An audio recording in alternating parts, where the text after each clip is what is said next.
Greetings. I hope this video finds you doing well whenever you are viewing it. Let's get into it. So this is the final week of September, which is National Suicide Prevention Awareness Month in the United States. We discussed that September 10th was Worldwide Suicide Prevention Day. So the topic that I've been discussing, this is the fifth and final video in a series for the month of September. And the topic is suicide and suicide prevention, a little bit about suicidal ideation and the related topics. Last week, I told a personal story about a friend of mine who died by suicide. And this week, I'm telling a personal story from the perspective of myself, an individual who survived a suicide attempt.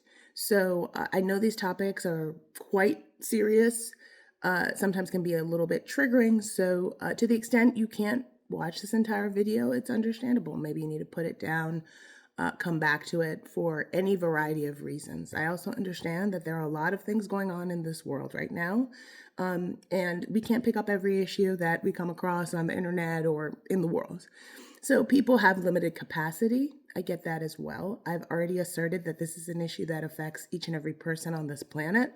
Some people agree with that or see that, and some people do not. I understand that completely, and I accept that. So also, finally, as I've done in each of the prior videos, I will be linking in this post to information, resources that can help you, whether you're someone who experiences suicidal ideation thoughts or not.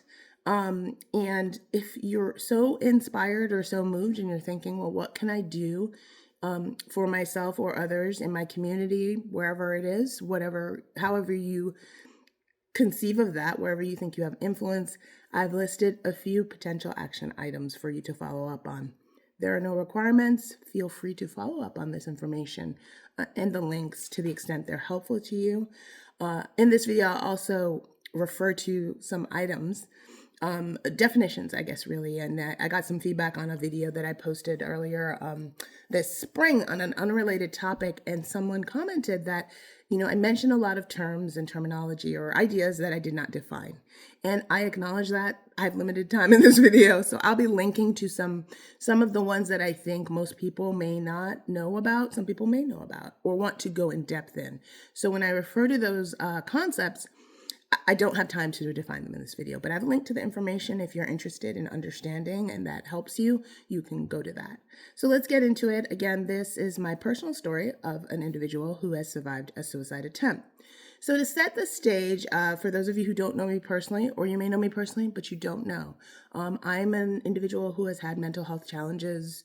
I would say they started in high school. For me, on a go-forward basis, obviously, as you're experiencing those things, you may or may not know, depending on, your own level of education, ignorance, what have you. And so we've gotten to the point, the attempt that I'm going to describe, the situation happened 22 years ago. So the other thing I want to be very clear about is it has been 22 years. So I've had a couple of decades to really process what occurred. And so it's looking back from that perspective, which is a little bit different. And I want to emphasize that I don't want to come across as being cavalier or detached or in any way describing a situation that is not extremely serious. And if I do so, I think it's also because it's been 22 years. So with that, just to give you the background on me, as I mentioned, I started having mental health challenges in high school. For me, it was depression. Fast forward to today, I have two mental health conditions, and so these are diagnoses. And so the first one is bipolar disorder 2. I've linked to information about bipolar disorder. So for those of you who don't understand what I mean when I say that and when I say bipolar disorder 2. The second diagnosis that I have is generalized anxiety disorder. So I've also linked to information about anxiety disorders because there's several. And that will give you an idea of what I mean when I say that. And so I've dealt with depression since high school. What I'm referring to in terms of event relevant to this discussion, I was in my early 20s. So I had just started, just meaning maybe over a year, maybe less than two, into a career as a paralegal. I was working for a law firm, and that was as it was going. I think it was fine. The rest of my life was a little bit of a dumpster fire in a certain sense. To be clear, I was very functional. So I think that some people talk about the concept of high functioning depression. So I was going to work every day. There wasn't at that point, and I've experienced times when I haven't been able to, but at that point I was quite functional. In terms of my relationships, I was having some issues in relationships and other things. At the time I was seeing a psychiatrist. I don't recall that I was seeing a therapist. So what some of you may understand is some people who have mental health conditions, part of the ways that we manage that is through medication. Not everybody, that's another topic, but more often than not, medication is helpful.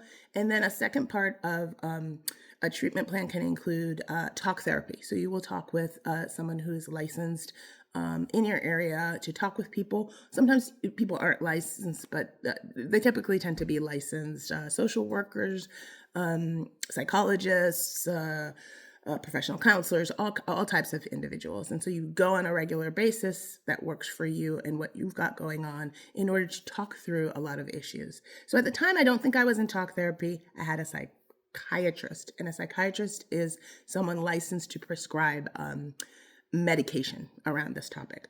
So in any event, my relationship with my mom at the time was a little bit strained. We were just having some conflicts and some issues.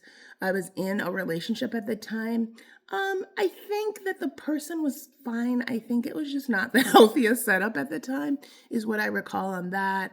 And otherwise, just dealing with life and all the things that come with that. And so for those of us who have mental illnesses or mental health conditions that we deal with, we also deal with the same things that people don't. So you have a life, and then, so all of those things. And I just recall I had dealt with suicidal ideation before, suicidal thoughts.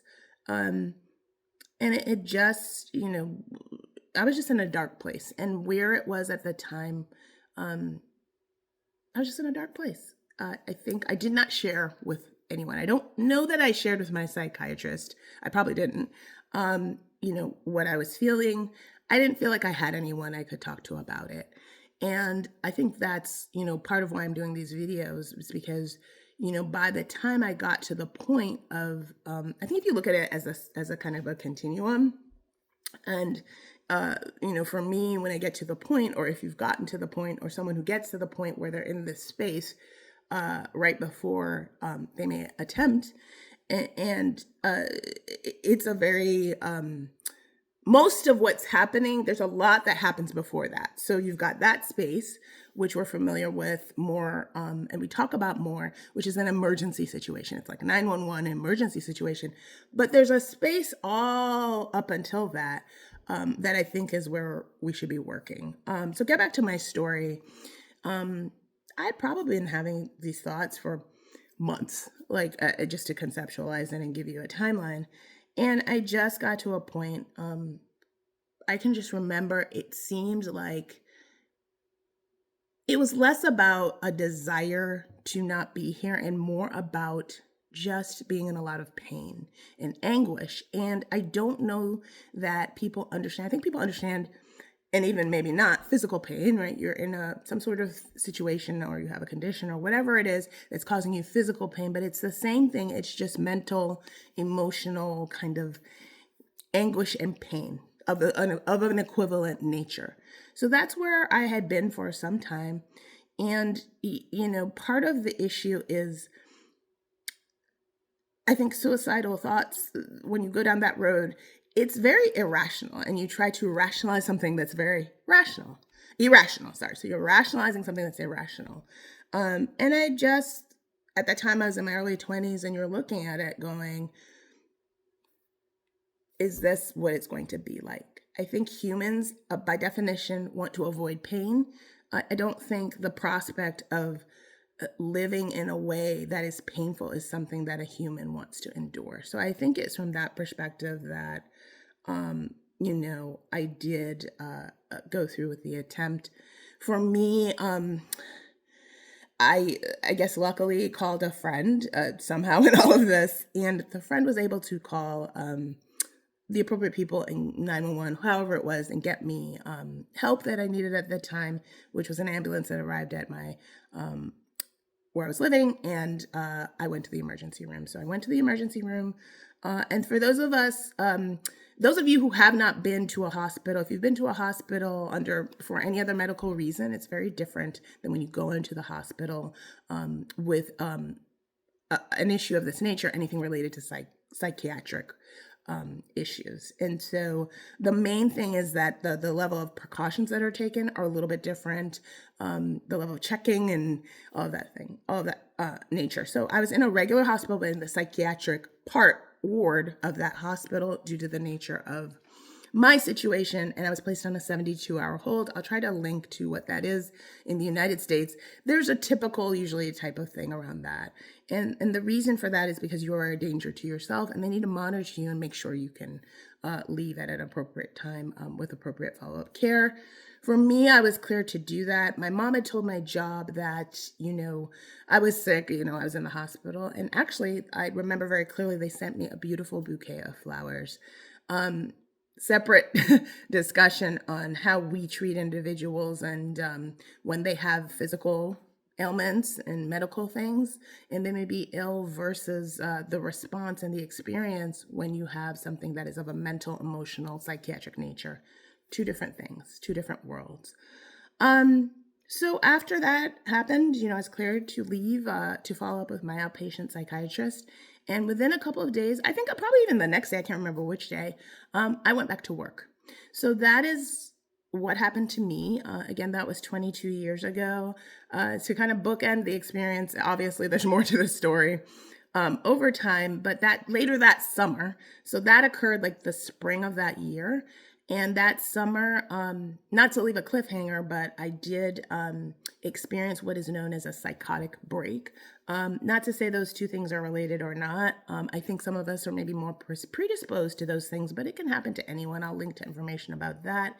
And the last thing I'll say about that is stress is real, and stress affects your body and your mind. And so essentially, in summary, what a psychotic break is, in essence, very colloquially and casually, your mind breaks. So I'll go that the information I link to goes into that. And so I'll leave it there for now. Like I said, more to the story. So what I want to end with, because we have limited time, is just the concepts that, for those of you who experience suicidal ideation and suicidal thoughts, those are real things. I think that it occurs in an environment where they're real to you. I think that sometimes people have fear about getting help. Help is available, and it's important to be able to find someone you can trust. Some people want to confide in someone who's close to them. They feel like they can trust them. Some people want to do anything but that, and you want someone the furthest away from you, maybe a stranger, someone who doesn't know you, because they're concerned about you, knowing too much. There are people who you can talk to about that. It's important to get that help before it gets to a point where it's an emergency. And that part of the continuum, it's a lot harder to get through and communicate in that spot.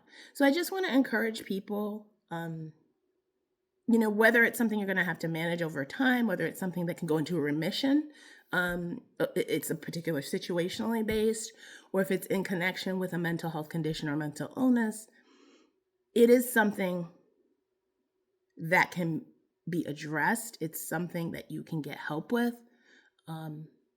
You might have fears about that, and those fears I want to validate, because I don't think people should be gaslit into thinking that things don't happen in a context. So all of that said, there is help available. I thank you for watching this video series, and I've linked to a lot of information, both for this video and prior videos. And for those of you who think that this issue does not affect you, I can accept that that is your perspective.